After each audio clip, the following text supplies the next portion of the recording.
wabarakatuh. Selamat siang sahabat Tani Porang. Jumpa lagi dengan channel saya tetap di Sahabat Tani Porang. Oke sahabat tani, siang ini saya berada di lahan tempat saudara saya, Pak Sukar. Ini dari bibit umbi belah sahabat tani. Jadi yang menarik di sini adalah yang ditanam oleh Pak Sukar ini dari umbi belah. Di beliaunya juga ada di sini. Nanti untuk lebih lanjut kita tanya-tanya bagaimana proses penanaman dan penanganan untuk umbi belah. Jadi pertumbuhannya seperti ini. Ini menginjak usia 4 bulan ya Pak? 4 bulan. Ini menurut beliau kemarin semua dari umbi belah, jadi tidak ada satupun umbi yang utuh. Semua umbi belah dari umbi bobot sekilo dibelah jadi dua. Jadi yang ingin saya tanyakan Pak Sukar, ini untuk penanaman umbi belah ini penanganannya bagaimana, atau teknik membelahnya di bulan berapa sebelum ditanam itu? Terus apa dikasih fungisida atau sebagainya? Ya Pak, nek penanaman itu pembelahan, dari pembelahan dulu Mas ya. Pembelahan bulan 9 saya belah dengan satu syarat, jangan sampai terkena sinar matahari. Kalau terkena sinar matahari nanti kan umbi itu keluar lumut lendir ya.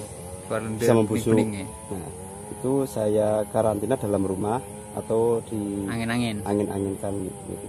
Terus cara penanaman niku labuk dasar pakai organik sama abu sekam. Ya. Cara penanaman berdiri, soalnya kalau tidak berdiri itu nanti itu ada contoh, kalau tidak berdiri itu tumbuhnya banyak. Oh. Tapi kalau berdiri itu tumbuhnya satu. Oh, okay. Jadi tumbuhnya di badan umbi ya nih. Badan umbi nih kalau ambruk. Kalau ambruk. Nah, berdiri tegak itu tumbuhnya satu. Nah ini kalau dimaksimalkan ini 1 kilo, umbi 1 kilo sama dengan satu pohon ini. Ini 1 kilo dibelah jadi dua.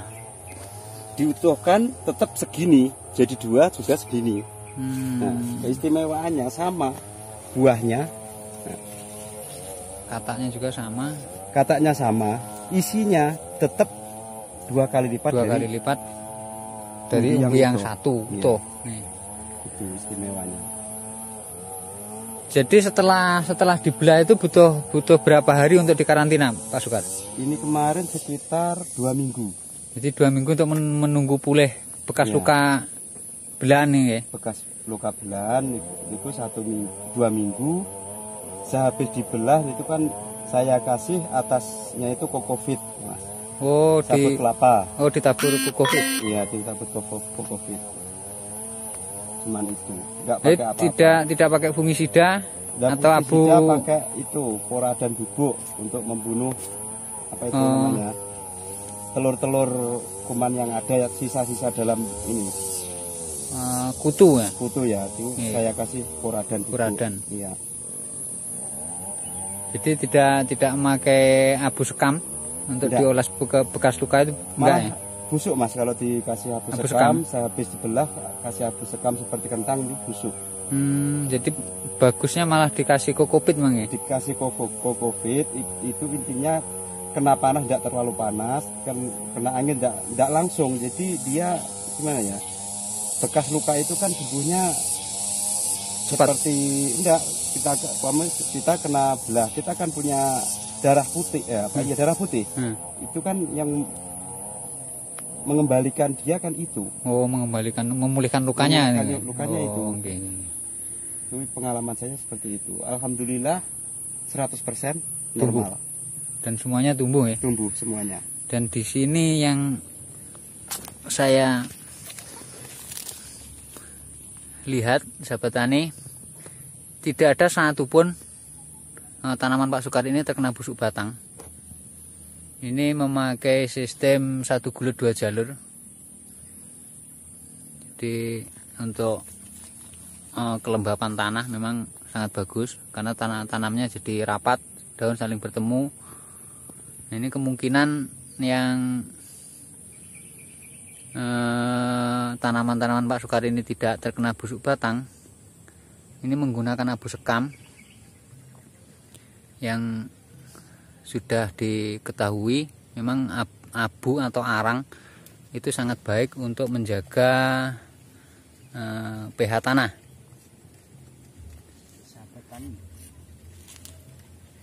Jadi ini bisa menjadi alternatif untuk sahabat tani yang ingin menanam porang di tahun ini dengan cara teknik umbi belah. Itu tadi tekniknya, umbi 1 kilo dibelah jadi 2, kemudian di karantina sekitar 2 minggu sebelum ditanam. Kemudian di atas atau di tempat penyimpanan itu ditabur kokopit untuk proses penyembuhan luka. Jadi tidak memakai abu, dan ternyata memang sangat baik pertumbuhannya. Kata-katanya pun juga bagus-bagus. Dan ini berada di 800 mdpl sahabat tani. Ini lebih tinggi dari tempat saya. Jadi kalau tempat saya atau lokasi saya itu sekitar 700 mdpl. Nah, ini di ketinggian sekitar 800 mdpl semi naungan. Memang dari pengamatan saya yang di atas 500 mdpl nya ini suhu semakin dingin itu memang lebih ideal tanpa naungan atau semi naungan. Jadi kalau full naungan karena suhunya rendah itu pertumbuhan kurang maksimal. Jadi seperti di video saya yang kemarin yang di lahan saya yang saya tanami kata itu sebagian ada naungan sengon, ternyata pertumbuhannya sangat mengecewakan, tapi yang tidak ada naungan malah semakin bagus. Jadi ini berada di sebelah barat lereng Wilis, itu Gunung Wilis atau lereng Wilis. Suhunya kalau siang hari ini sekitar 29 derajat.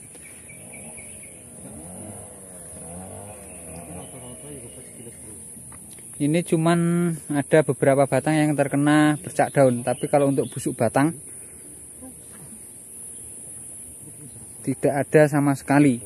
Dan kemungkinan itu tadi karena beliau memakai sekam bakar sebagai pupuk dasarnya, yang memang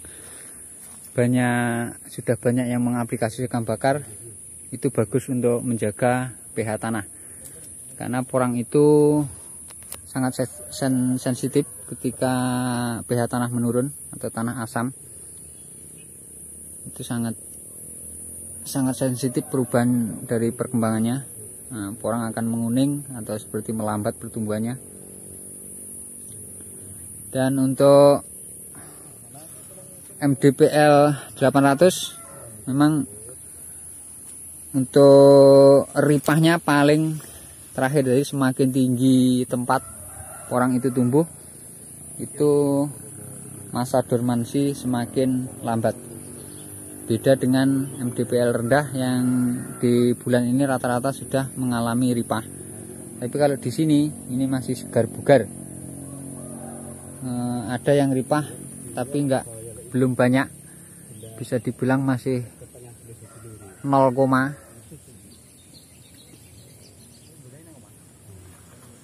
ini selingan jeruk dan cengkeh.